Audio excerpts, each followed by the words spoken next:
Father rowdy sheeter అని criminal అంటే crime చేసి కత్తి పట్టినడే క్రిమినల్ కాదు. క్రిమినాలజీ తీసుకున్నారంటే క్రిమినల్స్ కి సపోర్ట్ చేద్దామని తీసుకున్నారు. వీళ్ళందరూ జడ్జి అవుతారు కదా, వీళ్ళు జడ్జి సీట్ లో కూర్చున్నప్పుడు వీళ్ళని ఎట్లా అటాక్ చేయాలి అని నేర్చుకుందామని వచ్చిన.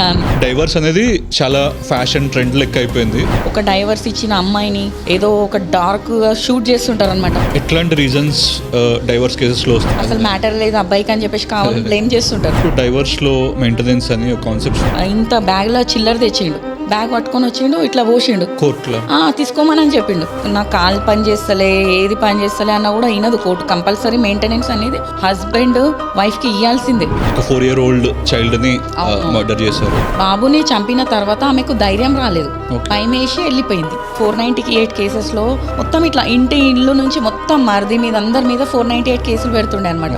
ఛాలెంజెస్ ఏమైనా ఫేస్ చేసిండు. ఒక కేసు ఏమైందంటే బ్లైండ్ అతను వచ్చింది, మొత్తం బ్లైండ్. ఓకే 50 years ఉన్నాయి. వచ్చి నాకు డైవర్స్ కావాలి అన్నాడు. ఆ డైవర్స్ ఇయ్యంగానే ఆ డైవర్స్ ఇచ్చిండు. ఇక అబ్బాయిలకు కూడా ఒక సోషల్ సిగ్మా. అవును, చెప్పడం ఈజీయా లేకుంటే లాయర్ గా ప్రాక్టీస్ చేయడం ఈజీ? ఇది ఏంటంటే అది మజా ఉండదు అంతే, ఆ ప్రొఫెషనల్.